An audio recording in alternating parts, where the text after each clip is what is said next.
I done purchased me a new inverter for my teardrop camper.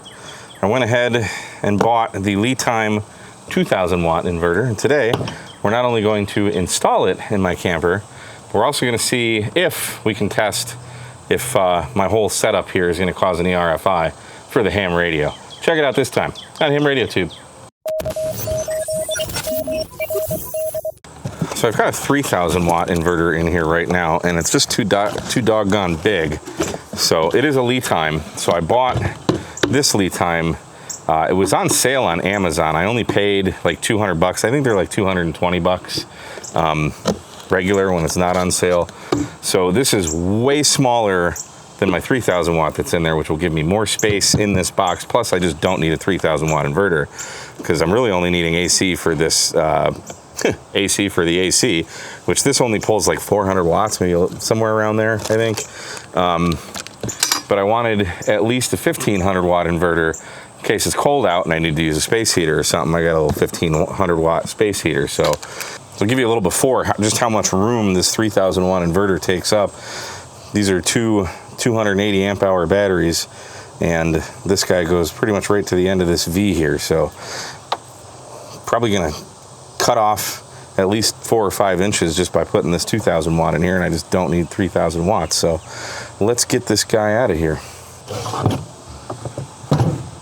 And I do have a breaker on here that's turned off, so we're safe. Well, as safe as we can be with me playing with electricity anyway. The plan all along was to replace this inverter. Some of you guys commented when I first put this in here, temporary solutions sometimes turn out to be permanent solutions, but while I thought that was funny, I never wanted to keep this inverter in there the whole time. So much more room to do activities. Look at that, huh? What a difference. That other one was coming to like right here. So that done saved me a lot of space. I wonder if I should put it like this. These guys get kind of caught up though, but I don't know, whatever. That's how it lives its life. Now I can take my extension cord and plug it into the inverter. Should I do some kind of ventilation in here to let this breathe? Probably. Am I going to? Probably not. But basically, I don't have all this crap in there when I'm running, because usually like it's all out because we're camping. So this is mostly empty. There'll be a few things in there, but there really won't, when I'm actually camping, there's really not much in here. Kind of looks more like this. A few things, but you know, whatever. So the extension cord, I just run out here, and then I can close this, or I can use this little bungee cord there to keep it open, whatever, for ventilation. Obviously, if it rains, close it, whatever. It is what it is, but that's what we're doing. And then I can plug the extension cord into the AC plug on the camper. And then this here is the 100 amp breaker that I have in line, just to completely shut power off to everything. So now we can turn that on, and then we can push the button on our inverter. We hear a little beep. That's good. I just heard the beep from the air conditioner inside. So now let's go ahead and turn the AC on. My batteries, these watt cycle batteries, have Bluetooth, so I can monitor the voltage and current and stuff. So we should see that start going. So only a few amps when this thing just turns on, but we should see, I think about 400 watts or so. I think it's like 19 or so amps per battery that it pulls. So I'll cut to when the compressor kicks on, we'll see what's doing. All right, let it run for a couple minutes. We got some nice cold air coming out of it. We're pulling about 16.4 amps. This is per battery though, so we got to double all these numbers. 16.2, 16.4 amps, 213 watts. We can switch to the other battery here, and we'll get about the same. So roughly, I don't know, 420, 430 watts, 32, 33, 34 amps that we're pulling out of this thing, handling it no problem, so that's good. Outside, the fans haven't even turned on. Everything's cool. I mean, it's only been a couple minutes, but all the wires, everything's cool. Nothing bad going on. Life is good there. So now I want to test and see if we get any RFI But before I do that, I have to isolate the air conditioner. I don't think I get RFI from the air conditioner, but let me show you what's going on here. If you saw my video where I did the ABR Industries FME, I'll put a discount code up to 20% off at ABR with code K at MRD10. I haven't drilled a hole in here to get to pass coax, so there's just enough gap to get this tiny little, this is their RG174 coax, and there's a little SO239 on that. And I've got my 7300 in here connected up to this guy here. So watch my video on the FME connectors if you want to know what this is. But basically this part unscrews from the connector, and you can put on PL259s, BNCs, SMAs, whatever. So it's really cool, and there's a look at it coming through. So I'm gonna turn off the AC and get a heat gun, connect the radio up to the antenna. I've got some Messi and Poloni Potaflex 6, and I just put up my Spider Beams 12-meter mast on my little drive over mount there. And I've got the Pactana end-fed half wave. We're just listening for noise. I've got power lines right there. We're all kinds of not safe, but I can't bring my trailer out because my neighbors are doing construction over there. And while I can get my trailer out, I still really, really suck at backing this in. So yeah, that's what we're gonna do. So I'm gonna go grab my heat gun and see if we get any RFI from the inverter.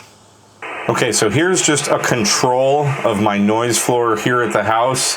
The inverter is completely off. I opened the breaker, so there's no power going to the inverter whatsoever. So this is just radio connected to, it's being powered by the 12-volt batteries, but I ran 12 volts directly into the camper here. My ref is set at -15, just so you see. That is my normal noise floor here at home. If we bring the ref down a little bit, we can see things, whatever. 40 meters, just as terrible. I have noise everywhere.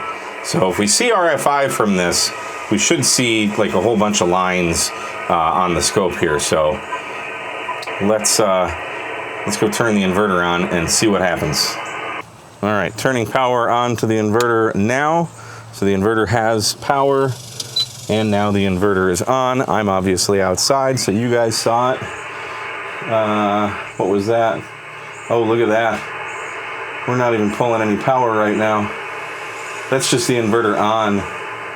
So that's terrible. Let me turn it off, cut power to it,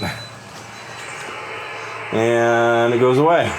All right, so this is a terribly noisy inverter, and the capacitors are bleeding there so we could see the noise go away. Wow. All right. Well, we might not have to go any further with testing. Just put power back to it, turn the inverter back on, and we'll see that noise come back up. Yeah, that little thing there, and then all that. Wow, this is a horribly noisy inverter. Well, I think I'll be returning this, but just for giggles, because I brought it out here, let's turn the heat gun on. Wow. That's 1,500 watts though from the heat gun, but that makes you playing radio completely unusable with anything on. I mean, that's just the inverter on, it's causing noise. That's terrible. Not even with a load. Yeah, look at that. Woo-wee. Okay, so don't buy a lead time inverter for ham radio. That's the takeaway here. All right, but you know what? Because we're here and we're doing the thing, let me plug the inverter back into the air conditioner. I mean, that's terrible. I do want to see if my air conditioner causes any RFI.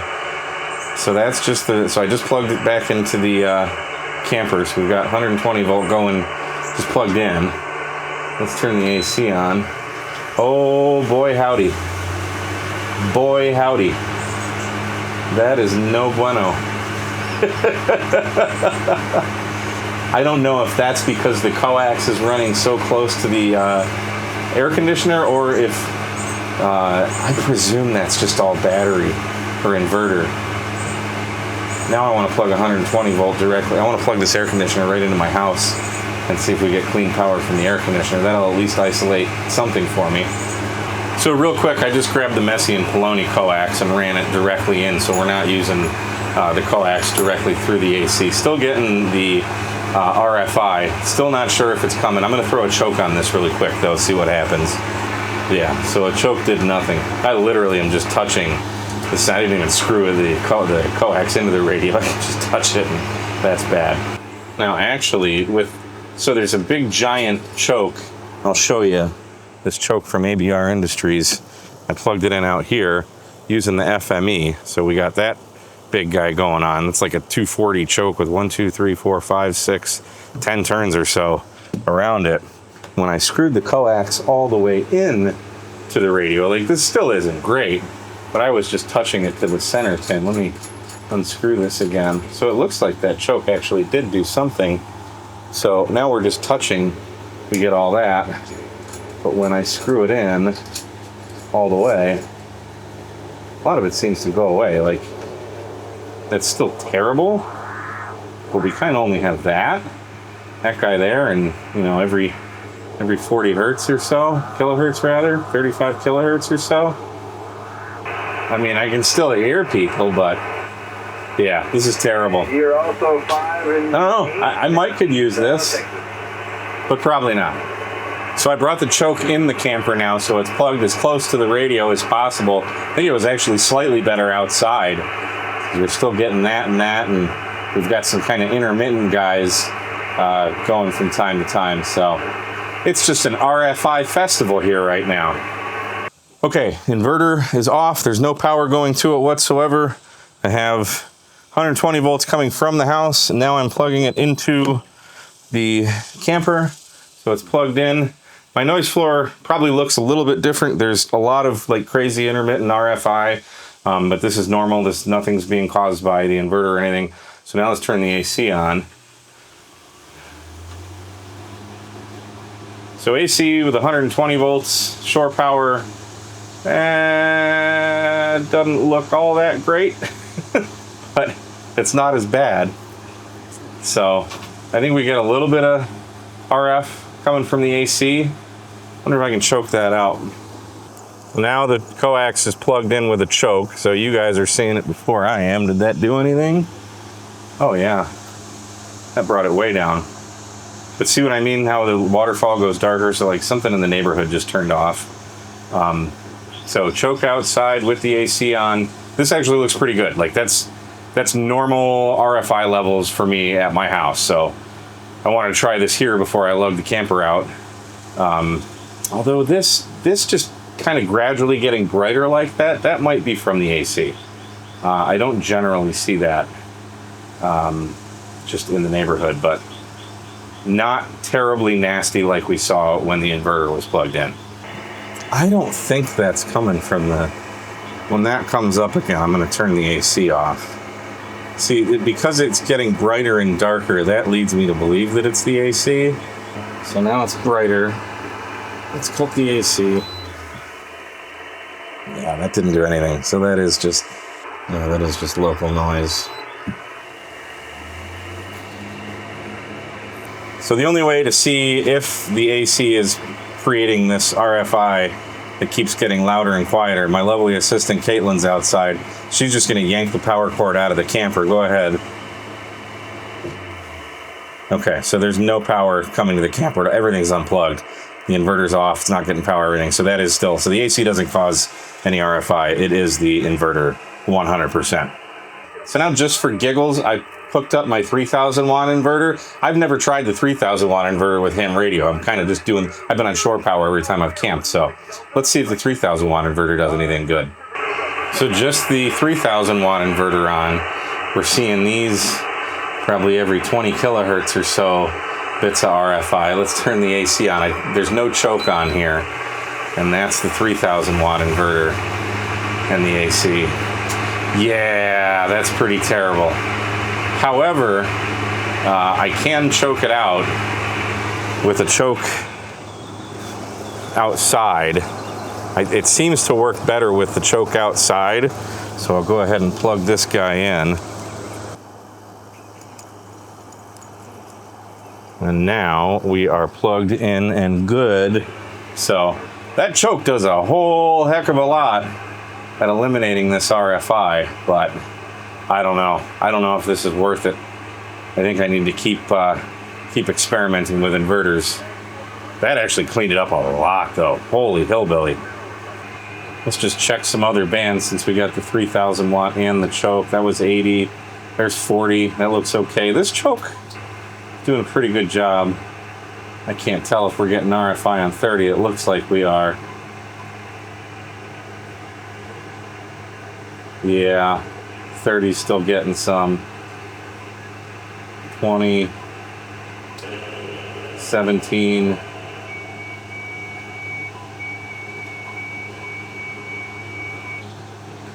$15's still getting some. Wow. Yeah, 15's getting a lot. 12 is getting a lot. 10 meters is still getting quite a bit.